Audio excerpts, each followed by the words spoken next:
আজ খুব সহজভাবেই তোমাদেরকে আমি পুলি পিঠার রেসিপি তৈরি করে দেখাবো। এখানে দেখো আমি পরিমাণ মতো চাল গুঁড়ো নিয়েছি, তারপর অল্প পরিমাণে একটু নুন নিয়েছি। গরম ফুটন্ত জলে আমি কিন্তু এই ডোটা মাখবো। ডোটা দেখো আমি আস্তে আস্তে কিন্তু আমার দেখো মাখা কমপ্লিট হয়ে গেছে। এরপর একটা কাপড় চাপা দিয়ে রেখে দিচ্ছি। পাশে একটা ডো আছে, ওই ডোটা কিন্তু আমি আগে তৈরি করব।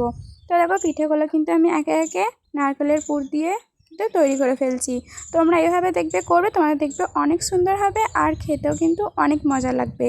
তোমাদের কোন ভিডিওটা বেশি খেতে ভালো লাগে সেটা কিন্তু আমাকে কমেন্ট করে জানিও। আর হ্যাঁ, তোমরা কিন্তু এটাও বলবে যে তোমরা কোন জায়গা থেকে আমার ভিডিও দেখছো।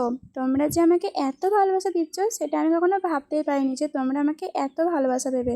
তো থ্যাংক ইউ বলে ছোটো করবো না। তো তোমরা কিন্তু এভাবেই আমার পাশে থেকো, তাহলেই হবে। তো দেখো পিঠাগুলো আমি ফুটন্ত জলে দিয়ে দেওয়ার পর কিন্তু আমার সেদ্ধ হয়ে গেছিলো। তারপর ঠান্ডা জলে দিয়েছিলাম, ঠান্ডা জল থেকে তুলে আবার পাত্রে রেখে দিয়েছি। তো তোমাদের ভিডিওটা কেমন লাগলো অবশ্যই বলো।